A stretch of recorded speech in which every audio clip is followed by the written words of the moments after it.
একদিন এক যুবক একজন মুনির নিকট গিয়ে ঈশ্বর সম্পর্কে জানতে চাইল। মুনি জিজ্ঞেস করলেন, তুমি কি ঈশ্বরকে জানতে চাও? তাহলে শুনো, ঈশ্বরকে তো সহজে চাইলেই মাত্র দেখা যায় না, না কিন্তু ঈশ্বরকে অনুভব করা যায়। যুবকটি উত্তরে জানালো তার দেখার ভীষণ ইচ্ছে।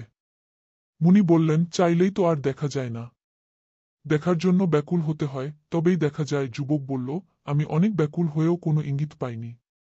তিনি কোথায় থাকেন? মুনি উত্তর দিলেন, তা কেন, তিনি তো সর্বভূতে বিরাজমান। তোমার দেখার মতো চোখ এখনো জেগে ওঠেনি, তাই দেখতে পাচ্ছ না। নাছোড়বান্দা যুবক কিছুতেই শান্ত হচ্ছে না। বরং মুনিকে বলে বসলেন, আপনি চাইলেই পারেন, কারণ সবাই বলে আপনি ঈশ্বরের অনুচর, আপনি ঈশ্বর দেখেছেন। আপনি যখন দেখেছেন তবে আমাকেও দেখিয়ে দিন না। তবেই না বুঝব ঈশ্বর আছেন এবং আপনার কথাই সত্য। মুনি আধ্যাত্মিক শক্তিসম্পন্ন, তিনি জানেন এই যুবকটির অন্তরে ঈশ্বরভাব রয়েছে এবং সে ওই বিষয়ে অকপট। তাই তিনি যুবককে শান্ত করতে বললেন, আহা, ধৈর্য ধরো, ধৈর্যের ফল মধুর হয়। এই যুবকের ধৈর্যের বাঁধন যেন মানছে না, আরও বেশি অস্থির হয়ে গেল।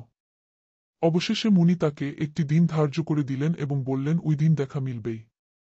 যথারীতি ঠিক সময়ে সেদিন যুবক পৌঁছাল। তাকে দেখেই মুনি বললেন, আমি স্থির করলাম, তোমার জন্য ঈশ্বর দর্শন স্থলের চেয়ে জলেই সহজ হবে এবং অল্প সময়ের মধ্যেই দেখা পাবে। এদিকে যুবকের কি আনন্দ, কি আনন্দ! আজ ঈশ্বর দর্শন হবে। মুনি যুবককে বললেন জলে নামতে, তার সাথে তিনি থাকবেন। গলা জলে নেমে যুবক অপেক্ষা করছে। মুনিও জলে নামলেন।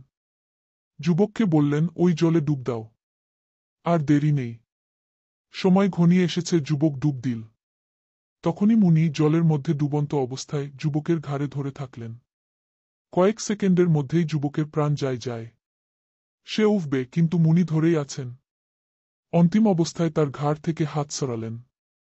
জিজ্ঞেস করলেন, কি হে, কেমন দেখলে? যুবক উত্তর দিল, কি আর দেখব, এদিকে আমার প্রাণ যায়, আমি কিছুই দেখিনি। মুনি তখন স্নেহের সুরে ব্যাখ্যা করে বুঝালেন, দেখো হে, যখন হৃদয় পূর্ণ পবিত্র হবে, সাধনায় মগ্ন হবে, আর ঈশ্বরের জন্য তোমার প্রাণ যায় অবস্থা হবে, যেমনটি জলের ভিতরে থেকে বাঁচার জন্য তোমার হয়েছিল, ঠিক তখনই বুঝবে ঈশ্বর দর্শনের সময় এসেছে এবং সকল যুক্তিতর্ক এমনিতেই দূর হয়ে যাবে। যুবক মুনির কথা বুঝতে পারে এবং মনির কাছে ক্ষমা চেয়ে আশীর্বাদ করার জন্য অনুরোধ করে যেন সে ঈশ্বর প্রাপ্তির রাস্তায় সঠিকভাবে এগোতে পারে। এমন আরও ধর্মীয় গল্প পেতে ভিডিওটি লাইক দিয়ে আমাদের চ্যানেল সাবস্ক্রাইব করে আপনার বন্ধুদের শেয়ার করতে পারেন। আর পাশে থাকা বেল আইকন ক্লিক করলে আমাদের কোনো ভিডিও মিস হবে না আপনার।